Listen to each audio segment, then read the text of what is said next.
Welcome in to the latest episode of that SEC podcast. I'm your host, Michael Bratton. I go by SEC Mike on Twitter. And we got another excellent show lined up for you guys. We've never done a part one, part two before, but that's what we're doing today. Of course, if you missed it on the last episode, go back and check it out because we had Stephen Lassan, senior editor, Athlon Sports, the man responsible for putting together the Athlon College Football Preview magazine, previewed the SEC East. We went nearly an hour talking all 7 teams and just all kinds of things there with the SEC East. Now we're going to do the SEC West, the toughest division in college football. So buckle up for another tremendous interview with Stephen Lassan of Athlon Sports in studio. You guys are really going to like this one. But all right, hey, SEC West, going by the magazine, I don't know if it's alphabetical. I don't know if it's because that's where all these damn Crimson Tide fans go exactly when they grab their magazine. But Alabama, what's to say at this point? But they got the 2 best players in college football. I don't think you can really argue that, even if you hate Alabama.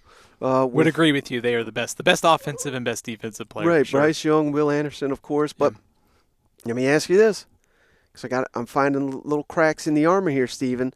Offensive line, I mean, that's been an issue there for Alabama for a little while. They got loaded with 4 and 5 stars, but for some reason the offensive line has been a question mark. They had to get a Vanderbilt transfer in there, and even receiver. It seems like they're having to add guys left and right to, which I feel like at Alabama they shouldn't have to do with the way they're recruiting. But any cause for concern with the offensive line and the receivers having to be rebuilt, that entire unit? I think offensive line is probably the one area that would give me some pause, especially later in the season when you play Texas A&M and eventually you have to play Georgia, because we saw this group, especially against A&M and what Georgia did in the national championship game. But I will say, if you start looking at how the depth chart could shake out and you see Ekiyor and Cohen and McLaughlin on the middle, I think if you're an Alabama fan, you probably feel pretty good about that trio. Yeah. The tackle spots are a concern. I think what would give me optimism, if I'm an Alabama fan, would be, yes, Tyler Steen coming in gives you some stability, experienced option. Also, a new offensive line coach, Eric Wolford, coming over from Kentucky. He's been in South Carolina before. And also, maybe just the coaching change sparks. I mean, they have some of these guys who they brought in the last couple of years who are rated high, just really haven't made an impact yet. So, after the 2020 season was so weird and it hurt, I think, offensive line development, maybe that coaching change plus some of the guys coming in can get this group kind of back on track. I would expect them to be better. It's also one of those things too. It's Alabama. Like, our standard is so kind of scrambled on this that right. They could still be like top 15 good, and then we're talking about that. Well, there's a lot of question marks here. It's really just because the standard is just so high. On the receivers, I like Jermaine Burton. I liked him at Georgia. I think he was not necessarily underutilized, but I think he will be a featured player in this offense for Alabama. And then Tyler Harrell, who they brought over from Louisville.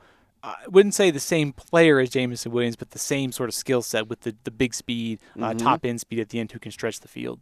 Yeah, and even at this time last year, Jamison Williams was not even that. He was not a household name by any means. Right. A part of that deep Ohio State receiver room with Olave and Garrett Wilson, both drafted in the first round. Another weapon for Alabama would be Jahmyr Gibbs. I mean, that's another part of it is the transfer portal additions is that they're all like high 5-star impact players. So Gibbs is a all-purpose running back at Georgia Tech who I think will shine in the SEC, catching the ball, returns, big plays on the ground. So I mean, they may not be as dynamic in the air early on because of some of the turnover, but the running backs for Alabama are deep once again, especially with Gibbs. Now, early in the season, though, they do go to Texas, and it's fascinating, Stephen. I had a guy on just recently, Kelly Ford.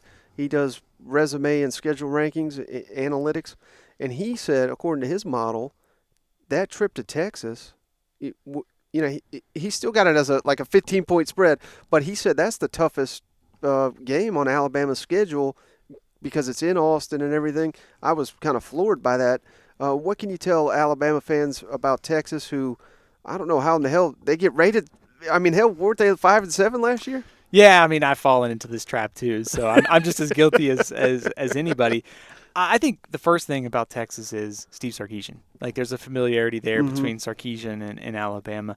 Did not have a great debut last season. I don't think it's all of his fault, though.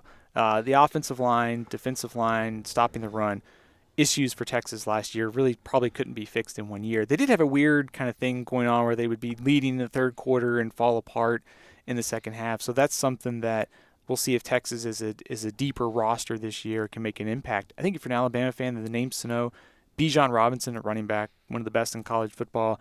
Quinn Ewers, the former five-star quarterback who was at Ohio State, transferred to Texas, and they have one of the better receiving cores in college football. But also notice what we didn't talk about, which was offensive line, defensive line. So it is a tough road trip in the second week of the season. But if I'm ranking the toughest games, for me, it's at Tennessee and Texas A&M for Alabama. What do you think? I try to make this point that when you beat Alabama, because, hell, hardly anybody ever does it, but once you get over that mountain like Texas A&M did, do you think there's anything to those players now? I don't care where the game's played. They've got confidence that they can knock off the Crimson Tide, that they are human, because I feel like 90% of the teams that play Alabama, they're just so marveled by them, and it's like an impossible task to beat them. Do you think that at all plays into the psychology of that matchup, Texas A&M at Alabama? Absolutely. Well, I think, first of all, the whole psychology of this matchup this offseason is fascinating because of what's happened with Jimbo and Nick Saban. I mean, it's been such an unusual kind of path for these two with Fisher and Saban and what happened last year, and in a game that, I mean, idiots like me had Alabama winning, easily, and Texas A&M goes out there and stuns us all, and after didn't even think there was going to be a possibility based upon the way they played. So I think the dynamics around this offseason have added a layer of intrigue to that game. I think certainly once you topple the giant, it becomes a little bit easier. But man, going on the road in Tuscaloosa with Bryce Young, Will Anderson, everything that's gone on, revenge factor, that's going to be pretty tough. Those fans are going to be fired up for that one. You know what? Yeah, absolutely. All right, so moving next to where Athlon, I assume, is Arkansas. Bingo. I'm the biggest Arkansas homer out there that's not from there or went to school there, so I'm high on the hog, so to speak. I know Athlon is as well. Thoughts on, hell, we all know they got a ridiculous schedule, but I would make the argument, I always do, that they got the best coordinator duo in the SEC, and they got KJ Jefferson, who we mentioned. He's a hell of a player. What are your thoughts on the Razorbacks? I think, first of all, it's sort of like Kentucky. It's a culture play here too, because you've seen the last couple of years under Sam Pittman of the development and growth of this program. I mean, the fact that they're even 4-4 and trying to be 5-3 and 6-2 in the SEC is huge, considering how much of a struggle it was at the end of the Bielema and Chad Morris era. So I think you can look at Kentucky and see some similarities as far as program growth and development and optimism. It starts at the quarterback position. I mean, KJ Jefferson is one of the best in the SEC, but I also think there's more on him this year because of Treylon Burks leaving. And that's really my biggest concern with this team is playmakers on the outside. Do they have a number one receiver, or do they have a bunch of number two, number three types? So I think that, to me, that Arkansas is in a place where they have a tough schedule. They get Ole Miss, they get LSU at home, they get Missouri and South Carolina in the crossover. That's pretty favorable, combined with just the growth of this program under Sam Pittman and KJ Jefferson coming back is one of the reasons why I like this team as a top 25 team. We're also in this range of the SEC West where 3 through 6 is really difficult to sort out, but it's hard to pick against Arkansas when you have a quarterback like KJ Jefferson coming back. And what can you tell Arkansas fans about right out the gate Cincinnati coming to town? Of course, a college football playoff team, but they lost a lot. But they're bringing back some nice pieces as well. I think it's still a dangerous game. I know they lost Desmond Ridder, and they lost some of those guys off the defense, including Ahmad Gardner and Kobe Bryant, their standout corners. But Cincinnati is one of those group of 5 teams. If you go back to when Boise State was at its peak and every year they would just reload to the next wave of guys, that's kind of where Cincinnati is. So you may remember Corey Kiner, who played at LSU. He's over at Cincinnati now. This is not – the front line names have changed at Cincinnati, but I still think this is a very dangerous game for Arkansas. I would not take Cincinnati lightly based upon the track record and development they've been having under Luke Fickell. Now, I know you're so high on Alabama, but here we go, middle of the schedule, October 1. Arkansas, it's going to be a tough climb because they got Cincinnati, South Carolina, both at home. Missouri State at home. It should be a gimme. Texas A&M, neutral field. It's not a complete stretch to say Arkansas will be undefeated. Again, it's going to be very difficult given those 4 teams, 3 in particular, of course. But if they're undefeated and Alabama's coming to town undefeated, I'm giving the Hogs a fighting chance in that one. Could that be Alabama's toughest regular season test? Arkansas only lost to them by 7 last year in Tuscaloosa and gave them all kinds of trouble. So another close game would not be a surprise. I mean, I think you have mentioned it before. Like once you play them close, it seems like next year it doesn't go so well for you. I think a couple things that for Arkansas, a game like that, like by then we'll have a better idea of like the receiving core, and then on the other side of the ball, a lot of new faces. I mean, they only have 9 returning starters as a team, but I also think picking them in the top 25 is sort of a testament that yes, they have a lot of roster turnover. We just believe in Sam Pittman and KJ Jefferson, Barry Odom, and Kendall Briles figuring things out. But I think that how far the defense progresses early in the year will probably be pretty telling by the time we get to those A&M Alabama games. So I can't write them off. I still think Alabama's going undefeated this year. And I know recently you mentioned you saw my coordinator rankings. Some people take issue with Barry Odom as the best defensive coordinator. I factor in, what he's had to work with and what he's got done with this Razorback team.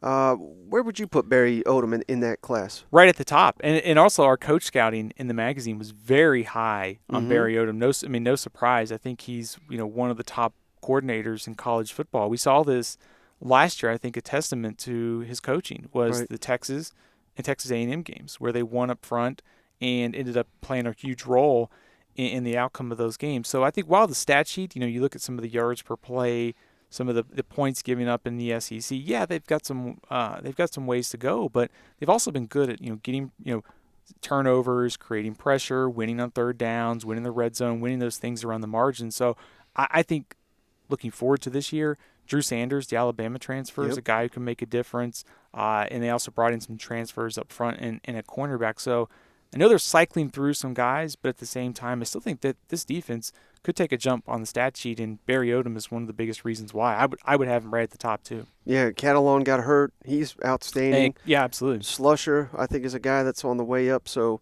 there's a lot to like about defensive line is a big issue, but the rest of that unit I love at Arkansas. Yeah, it almost seems like the defensive line when I was doing the all-conference team, they may not have necessarily a all-conference standout, but that group, especially if someone like Landon Jackson, the LSU transfer, plays well, and some of the other names, they might just have like a good group, and kind of like they did last year when they brought in Ridgeway from the FCS and Williams from Missouri. So I believe in Barry Odom's ability to fix some of these concerns by the defense by the start of the season. Yeah, and one guy we didn't mention, Scott Fountain, the special teams coordinator. All 3 of the coordinators have been there the entire time under Sam Pittman, and I think, in today's modern era of college football, I think there's something to be said for that.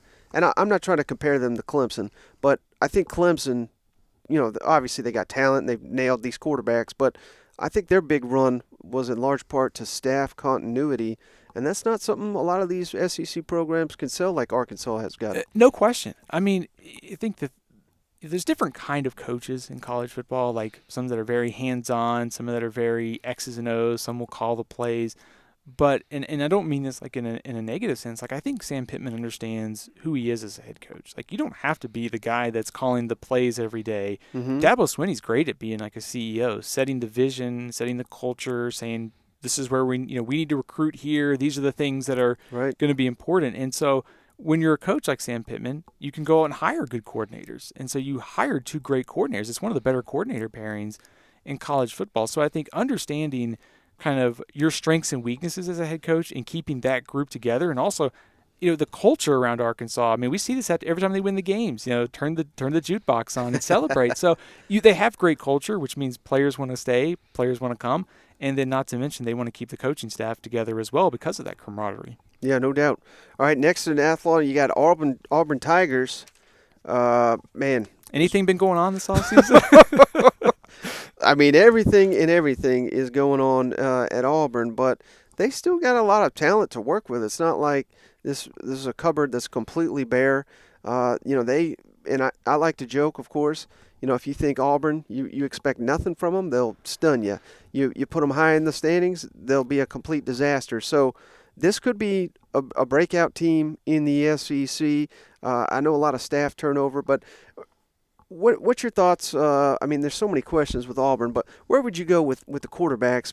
Because we've seen high and lows from Calzada and Finley and then Robbie Ashford. Where would you go with that thing? Yeah, that's a great question because I think we've seen that Ashford had a great spring game. I think we know probably the least about him based upon game action in the regular season. Calzada had the great win against Texas A&M, against Alabama at Texas A&M. He was also beat up too last year, and he's still kind of dealing with that through the spring. Finley was also beat up. It feels like Finley and Calzada have something to work with. The question is, what kind of level can you get that to? I would probably start Calzada if I was calling the shots at Auburn.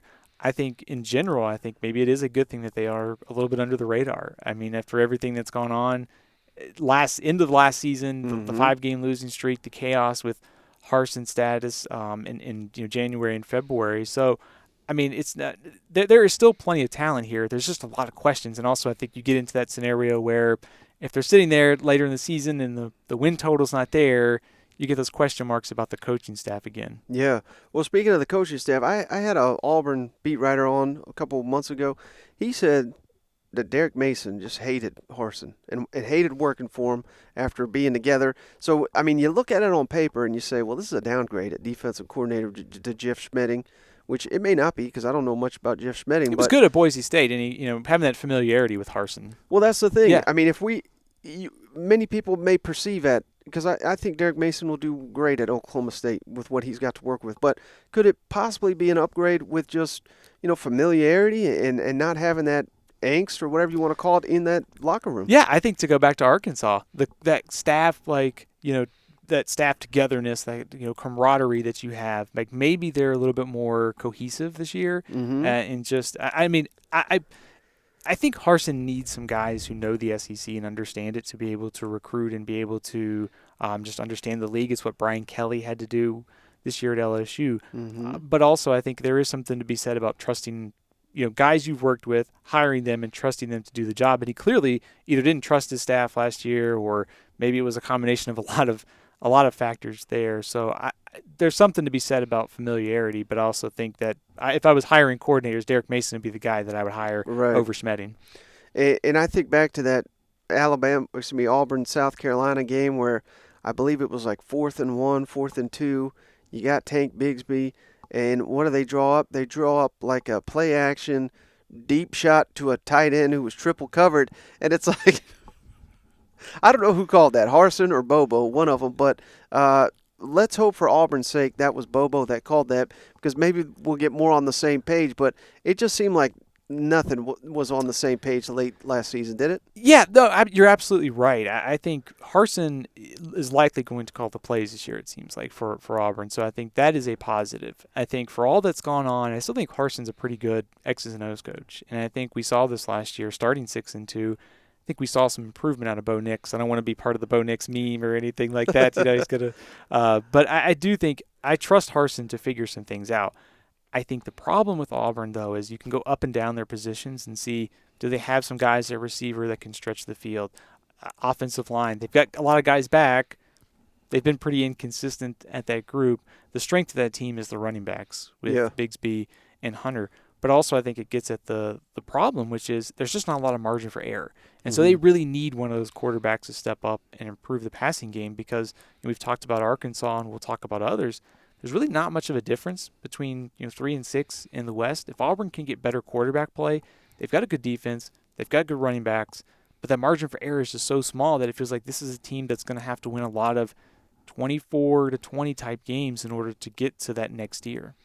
And, speaking to not having much margin for error, I'm curious to know where you lay on this, because it's, a lot of people have Auburn as literally the toughest job in the country, because, of course, you're in the same state as Nick Saban and that juggernaut.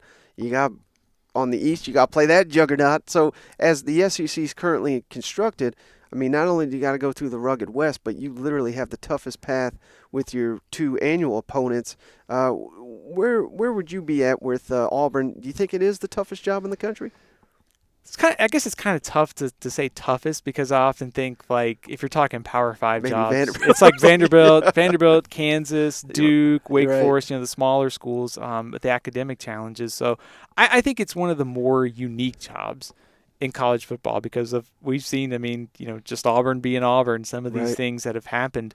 But it also is a job that you've seen. You can win the national title here. You can potentially push for a playoff spot. So I think there's it maybe had the widest variance of we've talked about it in previous years of just being a wild card team. Like, it just seems like a wild card program. Like, one year you could be 11-1, it'd be after being picked 7th in the West. It'd be 6-6 after being projected to finish in the top 10. So it is a fascinating place, and it's only going to get even more intriguing if this is a team that is 6-6 at the end of the year or worse, depending Right. on what happens. But one thing we haven't hit on with the Auburn, Stephen, is the schedule.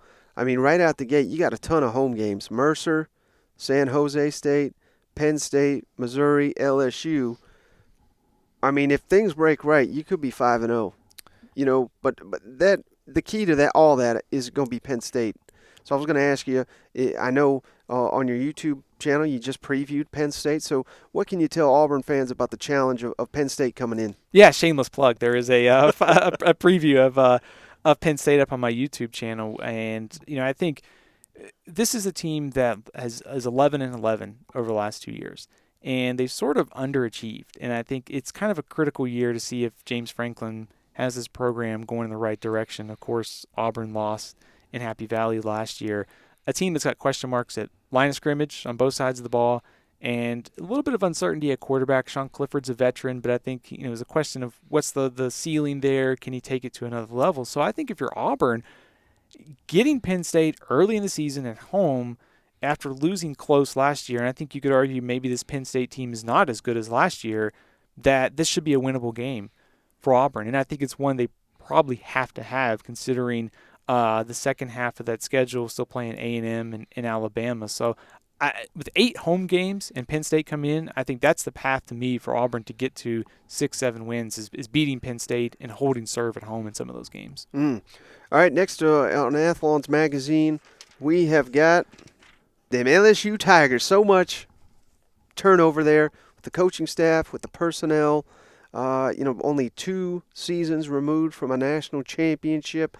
I have not a clue what to make of this LSU team under Brian Kelly. So how difficult was it to peg them in Athlon this year? Fair to say they're maybe the biggest wild card. Yeah. Teams like Auburn maybe have transferred its wild card designation to LSU this season. Just 6 returning starters. It's the fewest of any team in the SEC West. I like the Brian Kelly hire. He's won everywhere: Grand Valley State, Central Michigan, Cincinnati, Notre Dame. I think he'll do the same thing at LSU. I also think one other positive for this is that, it feels like LSU's always been so volatile the last couple of years. It feels like they're going to have a level of stability with Brian Kelly there. And certainly he'll have to adapt to the SEC. I'm not worried about the fit. I think there's just so many unknowns with this roster. I mean, the offensive line is a question mark once again. Who starts at quarterback? Defensively, the transfers in the secondary, I think, are good. The question is, how does all that mesh together with transfers and new coaching staff? So, I mean, we have them outside the top 25, but to me, this is a team that is going to get better every week during the regular season, especially if they can settle the quarterback position and get through some of that staff transition. Should find out early how good they are, because I think Florida State in that first game of the year can challenge them.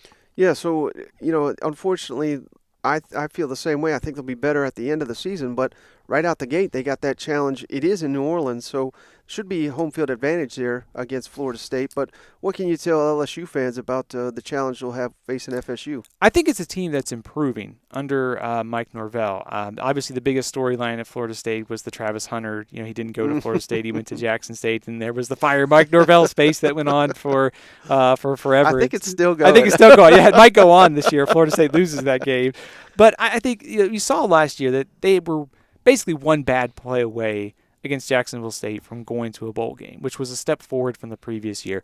It is not the Florida State that you're thinking of like in under the 90s and then under Jimbo Fisher.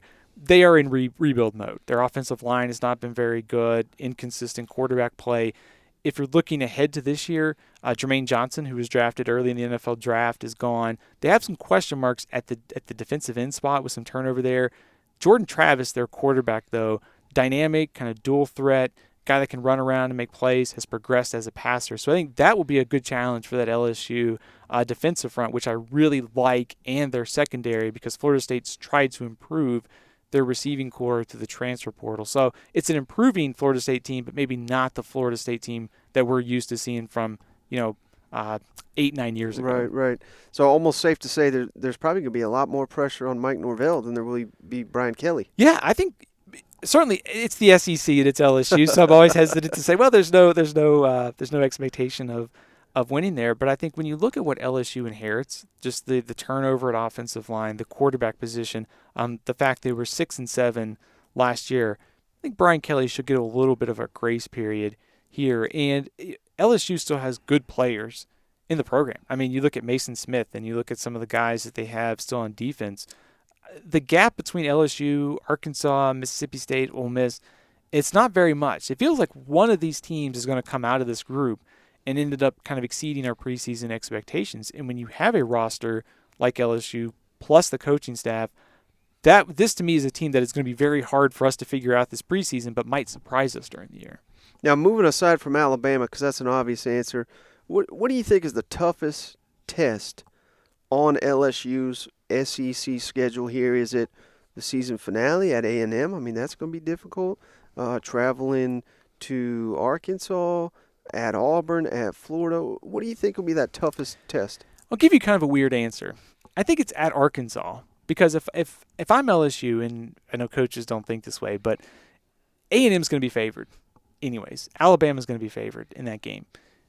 Arkansas is one of those swing games. They lost, LSU lost close last year. Mm-hmm. So if you're thinking about how does LSU get to 5-3 or higher in the SEC, like, you're going to need to win at Arkansas, because you get Ole Miss and Mississippi State at home. So for me, if I'm LSU and I'm sitting there trying to plot how do we finish higher in the West, to me it goes through winning at Arkansas, because then you sort of get that tiebreaker, and all these teams being clustered together is going to be important.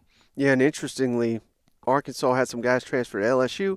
LSU had a guy transfer to Arkansas. So, man, all kinds of mixing the blood there. You know what? Yeah, I mean, I think the transfer portal has added a layer of offseason intrigue. I mean, I think it's made things more interesting, and it adds an opportunity for teams like LSU and Arkansas to get better right away when you have personnel issues. You can just go into the portal and get somebody to help you right away. So there's some kind of good and bad with the portal, I know, but I think for me as a college football fan, it's just made it more interesting. And last thing about LSU, what's your thoughts on their special teams? Because I know they added a transfer, but it seems like that's been a real issue for LSU in the past. And if they are, there's a glut of these teams.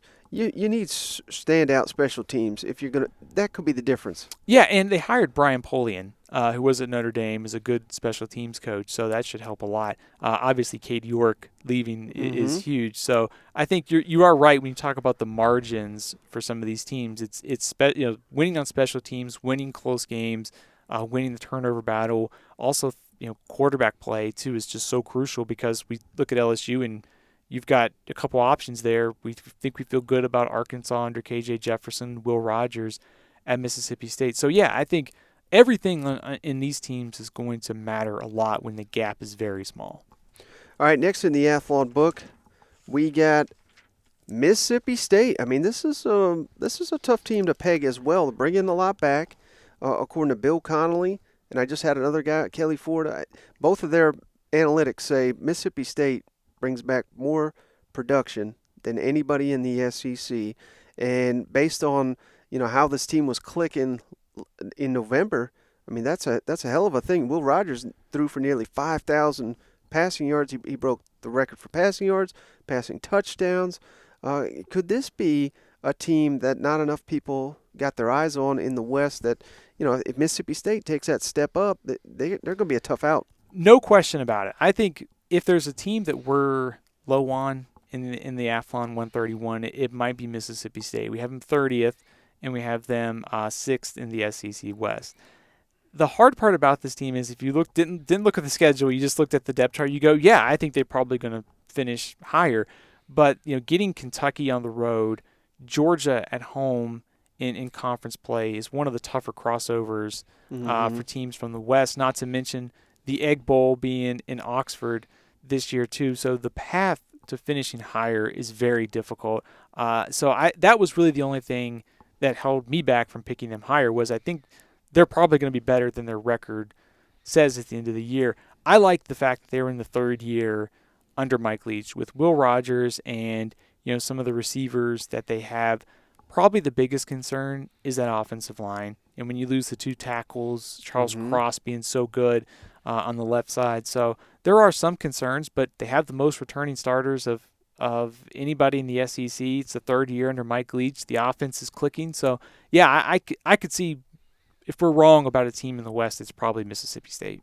And Mississippi State, they always got such a weird non-conference. We got Memphis, which – obviously there's some controversy why you lost that one, but at Arizona, what can you tell Bulldog fans about Memphis and at Arizona? I mean, you got to assume Mississippi State's going to be favored in those ball games, right? Absolutely. So Memphis is picked somewhere in the middle of the American Athletic Conference. Definitely not a Cincinnati or Houston or UCF. Those are the top 3. Memphis falls somewhere in that middle tier. I'd say still dangerous, but I think probably the player that Mississippi State fans will be most excited to hear about, Calvin Austin, is gone. He's no longer at Memphis, so they don't have to worry about him and his big playability on returns or on offense. So I would suspect Memphis is going to be right around 6-7 wins. Arizona is picked at the, depending on where you look, they'll fall 4, 5, or 6 somewhere in the Pac-12 South this year. Total rebuilding effort for the second-year coach, Jed Fish. They brought over a transfer from Washington State, Jaden DeLora, and a transfer from UTEP, Jacob Cowing, a receiver. They're going to be much improved on offense, but I still think when you look at some of the other pieces around there, their defense wasn't very good. Offensive line struggled. Despite Arizona getting better, I think that's a game Mississippi State should be favored in and should win. Now, and a lot of people, when you talk Mississippi State, we know what we're getting from the offense, but what about the defense with Zach Arnett? This feels like this team can only go so far as the defense, forcing turnovers, making big plays, making stops. You got confidence in Zach Arnett and this defense that they can be a quality unit in the SEC? I do. I think Zach Arnett's very underrated as a defensive coordinator. We talked about the level of experience coming back. I think if there's one concern, it's Emerson and just the entire secondary as a whole. They've brought in some transfers to build up the depth and sort of alleviate some of the concerns there. I think the front, especially with the linebackers being probably one of the better groups in the SEC, kind of a good collection of bodies up front on the defensive line. I think this defense can take a step forward. I think the secondary will probably be their biggest concern coming into the season. We'll see if those transfers help. They should get a lot of help in practice because they're going to be practicing against Mike Leach's offense. But yeah, I like this Mississippi State team just from a personnel and experience and kind of where they are under Mike Leach. In the special teams, they got good returners, but kicker was just a huge, huge issue. Now they're bringing in a guy from Coastal Carolina. Massimo Biscardi, yeah. Hey, there you go. You know him, so you know your stuff. And he was outstanding. So assuming he's the starter, I mean, that's a massive upgrade, right? No question about it, because we were just talking about Arkansas and LSU in the special teams. The fact that if you start thinking about, okay, well, you may play in 5 games that are decided by one score, you now have an automatic kicker, and maybe Mike Leach trusts him, and he doesn't have to go forward on 4th down, 5 times a game or whatever. Right. So, yeah, I mean, I think it seems weird to say this, but all these teams are clustered so close together that even a boost at kicker, having somebody who goes from having the worst kicking situation to being middle of the pack could be the difference in a couple close games, because we saw what it meant in the game against Arkansas last year and other close games as well. Mm-hmm. All right, next on the docket in Athlon magazine, we got Ole Miss. And this is a team, Stephen, I cannot put my finger on for the life of me with the turnovers there. The portal king there, yeah. Lane Kiffin adding players left and right. They should have plenty of talent. They really need to, hope. I think Jackson Dart, I've watched him. He's got massive potential, but we don't even know if he's going to be the quarterback. I love Michael Trigg, the tight end. I think Zach Evans, I don't think he's quite lived up to the hype, but I think in this offense, I think he will. I agree with you. What's your makeup of Ole Miss this year? The grand experiment in college football, right? Because it's going on at USC. It's the transfer portal. You and I have talked about it. Is how fast can you replace elite players through the portal to try to maintain your place in college football? Mm-hmm. Because Ole Miss won 10 games last year. It's been for the first time in the regular season, Right. and so you're replacing Matt Corral, replacing some of the other players. It would be hard in a normal year. Mm-hmm. It's even more difficult when you brought in all these transfers and you lost both your coordinators and you're trying to figure out how it all kind of meshes together. So I think from an intrigue level, I'm very fascinated just to see what happens here, because we've never seen this level of transfers being brought in to put together a roster. So there's already that level of fascination, but the transfers they brought in are high level impact transfers. I think Zach Evans and Ulysses Bentley, the transfer from SMU, that's a good 1-2 punch. Mm-hmm. Jalen Robinson, Jordan Watkins at receiver. Like, they've reloaded almost every position that they lost. They've added. And it really comes down to quarterback play. Like, is Jackson Dart the guy, or is it Luke Altmaier? I think Altmaier is, I think, depending on who you listen to or who you talk to, the gap was either closed or they're close together exiting the spring. I think Jackson Dart is the guy with the most upside, and probably if Ole Miss wants to get back to 10 wins, he probably needs to be their quarterback this season to try to reach that level. Yeah, and if I'm an Ole Miss fan, I look at Kiffin's history. When he was at Alabama, of course, we all know. I mean, they would go from Derrick Henry running 500 times a game to centering the offense around Amari Cooper, was one of the best receivers we've ever seen in the SEC. But that was a single offseason they made that switch. He comes into Ole Miss during a COVID year. He's talking about what a nightmare this COVID is, which I'm sure it was, but that offense was incredible right out the gate. And then, of course, last year, the record-setting season. So if there's anyone that is going to take all these moving pieces and make them fit, I think it's going to be Lane Kiffin. But the season may not depend on this offense, because we got confidence that they got the pieces, they got the coaches. They lost DJ Durkin. That's a huge blow. They lost their special teams coordinator, I believe, to Texas. So we've got some moving pieces on that side of the ball. How big of a loss do you think that is, losing DJ Durkin, who that defense really carried the team late last year? Yeah, it was huge. I think they were gave up 14 fewer points a game last year compared to 2020. And of course, Durkin getting hired at Texas A&M is good for Texas A&M's defense, not so good for Ole Miss. I think the good news for Ole Miss is that continuity. They just promoted from within, the same scheme. It's not a huge change. I think there are a lot of question marks about this group. I like the transfers they brought in at every level. It sort of fortifies some of the question marks that they have. I think they'll miss Sam Williams and the pass rush that he had last year off the edge. So I think I don't doubt Kiffin and Ole Miss and the ability to score points. I think that the defense probably may not, last year giving up about 24, 25 points a game, probably either could have trouble replicating that or may not be as good as last year. And that may play into why, we have them at, 8-4, kind of middle of the pack in the SEC West. Is there an SEC game here that you could see that, at LSU will be incredibly tough, at A&M, Alabama at home, at Arkansas?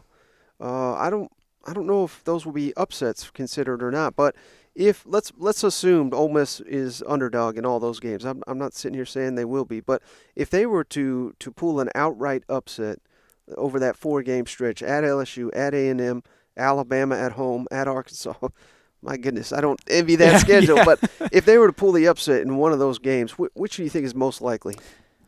Probably LSU.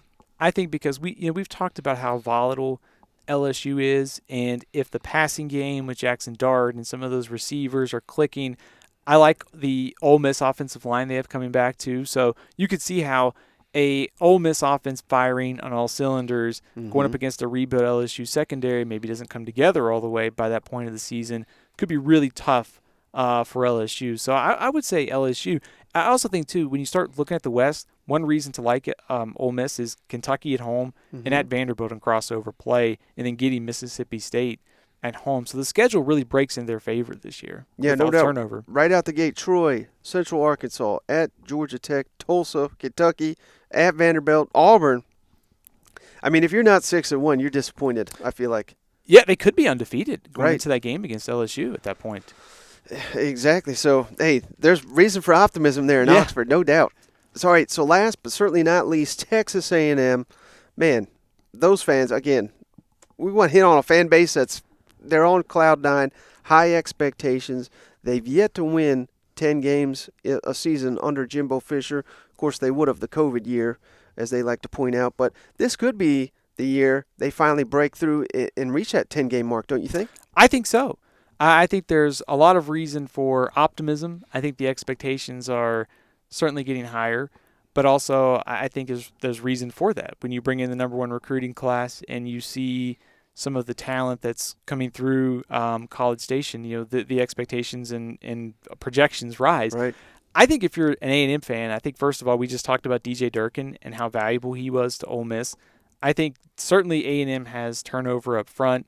They will start to cycle all the 5-star and 4-star guys that they have in. Yeah, poor A&M. Yeah, they just 62 5-star guys coming through on the defensive line. I think that group's going to be fine. There's going to be some turnover, and maybe those 5-stars don't produce at all SEC level right away. But man, the secondary is going to be so good this year, and I like what they're building in terms of depth and talent on that side of the ball. Also, I think the quarterback room. Last year, Haynes King getting hurt against Colorado was, just took a setback to the offense. But this year you have Max Johnson, you have Connor Wigman, the freshman. It is in a much better place. So overall, it feels like the roster talent here is starting to build, which is why you're starting to see those expectations rise. And certainly I think 8-4 last year was, we don't know how the quarterback injury would have played out, but I think it certainly played a role in this team getting to 4-4 in the SEC and 8-4 overall. And you talk about that standout defensive backs. I mean, A&M may have the best defensive backfield in the conference. That should really serve them well, don't you think, with all the arms we got in the SEC this year? No question, especially potentially the game against Alabama. We'll see what happens with Jackson Dart at Ole Miss and certainly with LSU. But you have KJ Jefferson, you have Will Rogers. So, and then not to mention crossover play is Spencer Rattler at South Carolina, Anthony Richardson at Florida. So, yeah, I think coming into the season, what was interesting about doing the all-SEC team was McKinley Jackson was Texas A&M's only selection for us at Athlon Sports on there. But also you can start to see like all these other guys that are maybe not established yet. Like you could see somebody out of that group, projection-wise, whether it's Lucas or Turner or Nolan or somebody by the end of the year might be in that rising star category to make, second, third team all SEC by the end of the year. Now, you hit on the quarterbacks. Where would you go with this one? Because every time I talk to someone down there in College Station, Haynes King, they all love Haynes King. They think he's a future superstar. And Aggies are probably tired of me even saying this, but, I favor Max Johnson. I do too. And maybe it's experience that I've seen him. Maybe it's, he had his ups and downs certainly in Baton Rouge, but I think a lot of that had to do with, poor offensive line. I think they had really bad offensive play callers the last 2 years, so I don't know how much we can even put on Max Johnson. But so you're more on board with me there, Max Johnson? Yeah, I think so. I think maybe a weird way to say this. I think Haynes King and Wigman have way more upside potentially. I think Max Johnson is not necessarily safe, but I think you know what you'll get out of him each week, and I think the mobility out of Haynes King could be valuable, especially potentially down the season with games against Alabama and others. I think one reason I would sort of lean towards Max Johnson is I think he's already established in the SEC. You know what you're getting out of him when you have to play even games against App State, Miami, Arkansas, at Mississippi State early. Like they're going to be tested right away, and I think he'll probably do a good job taking care of the ball. A&M needs more big plays out of the passing game. And so I trust a quarterback like him, but I could also see why they go with Haynes King. I think the upside is there. The mobility is a different sort of angle to that offense, but it gets at the point I think A&M's in a much better position in terms of quarterback play this year. Now, I loved Isaiah Spiller. Everybody did very, very productive back, but now we got Devon Awchain coming in here. Human highlight reel. I think he led the SEC in yards per carry. with like 9 yards per carry, something insane like that. Could he be a guy that I know A&M fans are well aware who that is, but I don't know if the rest of the SEC, could that be a guy that could be a household name in the SEC? No question. I think breakout player, player on the rise, whatever kind of category we could use here. A&M fans know how good he's been. I mean, as far as, whether it's returns, whether it's brushing the ball.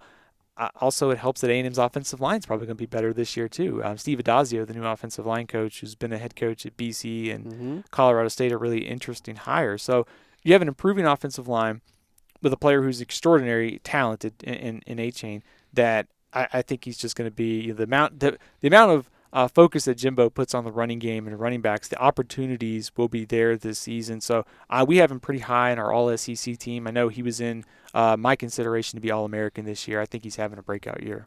And then early in the year, they host Miami. Very intriguing matchup.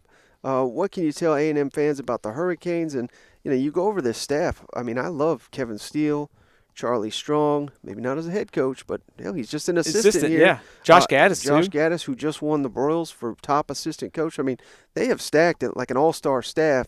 I still think players matter more than coaches, but Miami's got a pretty talented team too, don't they? Yeah, I used this analogy on our podcast, so I'm going to use it again, is Miami basically took a seat that, they saw the big boys table this offseason in the ACC, pulled up a chair and said, we want to be a part of it. And it was not only hiring Mario Cristobal, it's that they committed resources to staffing, facilities, recruiting, all that stuff that you need. So Miami's not, the U back of that we saw in the 90s and early 2000s, but I think they'll be better this year, especially under Cristobal. They've got a good quarterback in Tyler Van Dyke. He's one of the ACC's best quarterbacks, probably one of the top 15 in college football.